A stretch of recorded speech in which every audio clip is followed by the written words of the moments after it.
સમગ્ર બાબત જોઈએ તો આ રોગ બિલકુલ ક્યોરેબલ હતા, પરંતુ દવાખાને આવવાની ખૂબ લાંબી સમય વેઇટ કર્યા પછી એ લોકો આવ્યા છે, એના કારણે આ પ્રકારની પરિસ્થિતિ પેદા થઈ છે.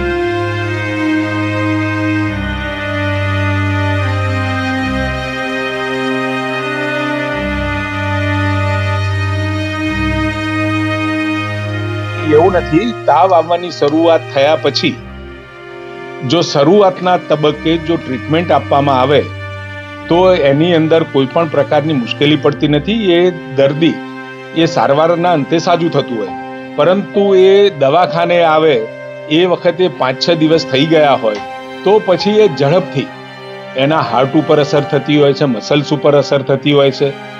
એ આપણને આમાં જોવા મળ્યું છે. પરંતુ શરૂઆતના તબક્કે જો હોસ્પિટલમાં જ આ ટ્રીટમેન્ટ લેવામાં આવે તાવ આવવાની સાથે, તો કોઈ પણ પ્રકારની મુશ્કેલી પડી નથી ને એવા કેટલાય પેશન્ટો છે કે જે તાવ આવ્યા પછી દાખલ થયા પછી પણ સાજા થઈને ઘરે ગયા.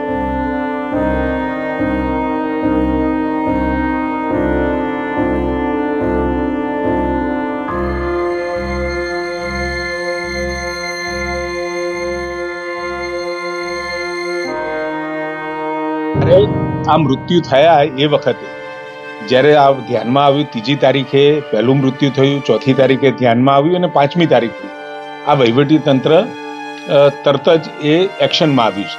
અને એક્શનમાં આવ્યા પછી આપણે છેલ્લા જે અત્યારે જે આ 16 મૃત્યુ છે એમાંથી છેલ્લા 2ના અને ટોટલ 16માંથી 3 જણના આપણે સેમ્પલિંગ પણ લીધા છે અને પૂના ખાતે મોકલી આપ્યા છે. કોન્ટેક્ટ ટ્રેસિંગ પણ એમની સાથે જે સંપર્કમાં આવ્યા હોય એ લોકોના પણ આપણે એ સેમ્પલ લીધા છે.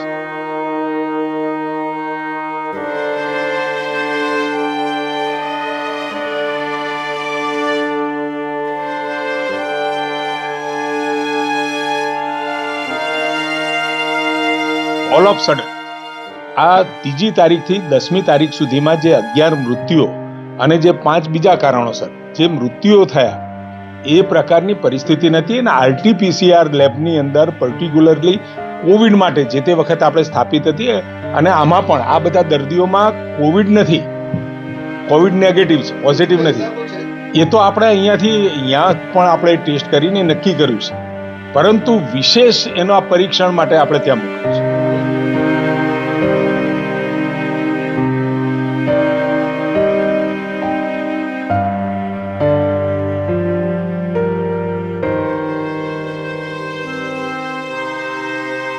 સ્વાભાવિક છે કે જ્યાં સુધી આ તમામ સેમ્પલનું પરીક્ષણ આપણી પાસે ન આવે ત્યાં સુધી જે આપણી લાઈફસ્ટાઈલ છે, અને જે રીતે એક થાળીમાં ન ખાવું, એક ગોળામાંથી એક જ ગ્લાસથી પાણી ન પીવું, ઘરની અંદર સ્વચ્છતા રાખવી, અને સ્વાભાવિક એકબીજાના જ્યારે ઘરના એક પરિવારને થયું હોય એટલે ડિસ્ટન્સ મેન્ટેન કરી અને એકબીજાના વાયુ સંપર્કો પણ ન થાય, લગભગ એવું રાખીએ એ વધારે હિતાવ છે. અને પરીક્ષણ આવ્યા પછી વધારાની એડવાઇઝરી કલેક્ટરશ્રી અહીંથી એડવાઇઝરી જાહેર કરવાના છે, પરંતુ એ પરીક્ષણોના અંતે આપણે કહી શકીશું કે આમાં આગળ વિશેષ શું કાળજી લેવાની જરૂર છે.